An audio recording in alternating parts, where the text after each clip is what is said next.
कक्षा 5 विषय हमारा परिवेश भाग 3 अध्याय 10। बच्चों, आज हम पढ़ेंगे भारत का मानचित्र और भौगोलिक विविधता के बारे में। हम अपना अध्याय शुरू करने से पहले रानी बिटिया की कविता को हाव भाव से पढ़ें। तो बच्चों, अब आप मेरे साथ कविता को हाव भाव से पढ़ेंगे। रानी बिटिया चली घूमने, दिल्ली से आगे बढ़, चलते चलते पहुंच गई चंडीगढ़, चंडीगढ़ से जयपुर पहुंची, जयपुर से रामेश्वर, रामेश्वर से चलते चलते लौट चली आई घर। माँ ने पूछा, रानी बिटिया कहाँ गई थी बाहर? बिटिया बोली, कहीं नहीं माँ, मैं थी घर के अंदर। घर के अंदर? रानी बिटिया, ऐसा झूठ सरासर झूठ नहीं माँ, सच कहती हूँ, भारत है मेरा घर। अब हम भारत के भौगोलिक प्रदेशों के बारे में पढ़ेंगे। भारत एक विशाल और विविधतापूर्ण देश है, जिसमें अनेक प्रकार के भौगोलिक प्रदेश शामिल है। यहाँ पर्वत, मैदान, नदियाँ, समुद्र तट और द्वीप समूह जैसे विभिन्न प्राकृतिक स्थल है। पहला भौगोलिक प्रदेश है भारत की तटीय सीमा। भारत की तटीय सीमा को दो भागों में विभाजित किया गया है। पहला है पश्चिमी तट, दूसरा है पूर्वी तट। दूसरा भौगोलिक प्रदेश है भारत की नदियाँ और उनके मैदान। तीसरा है मैदानी भाग में नदियाँ। चौथा है हमारे पर्वत और पहाड़। पांचवा भौगोलिक प्रदेश है थार का रेगिस्तान। बच्चों, छठा और अंतिम भौगोलिक प्रदेश है दक्कन का पठार। बच्चों, अब हम भौगोलिक प्रदेशों को विस्तार से जानेंगे। पहला भौगोलिक प्रदेश भारत की तटीय सीमा को दो भागों में विभाजित किया गया है, जिसमें पहला है पश्चिमी तट।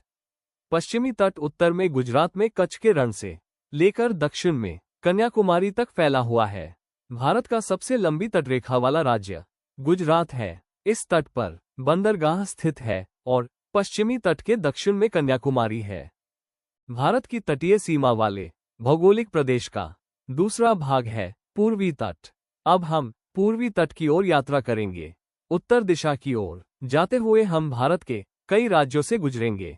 ये तट तमिलनाडु, आंध्र प्रदेश, ओडिशा, पश्चिम बंगाल तक फैला हुआ है। भौगोलिक विशेषताओं के आधार पर पूर्वी तटीय भाग को तीन भागों में विभाजित किया गया है। हमारे पर्वत और पहाड़। भारत के उत्तर में आकाशछुती पर्वतमालाएं हैं, एक के बाद एक पहाड़ों की श्रृंखला होने के कारण इन्हें हिमालय पर्वतमाला कहते हैं। ये पहाड़ जम्मू कश्मीर, हिमाचल प्रदेश, उत्तराखंड, अरुणाचल प्रदेश आदि राज्यों में फैले। भारत की नदियाँ और उनके मैदान। अब हम भारत की नदियों की बात करते हैं और उनके प्रभावों को इस भूभाग पर देखते हैं। हम कुछ नदियों के मैदान और उनके प्रवाह क्षेत्र देखेंगे, जैसे सतलज, झेलम, गंगा, यमुना, ब्रह्मपुत्र, नर्मदा आदि नदियों के मैदान।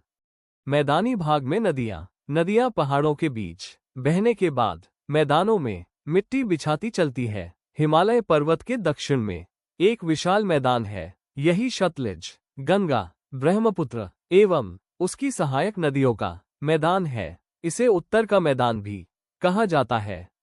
थार का रेगिस्तान भारत के पश्चिम में एक ऐसा क्षेत्र है जहां बारिश बहुत ही कम होती है। वहां दूर दूर तक रेतफेली दिखती है और पेड़ पौधे बहुत कम नजर आते हैं। ये रेगिस्तान है जो थार के नाम से जाना जाता है।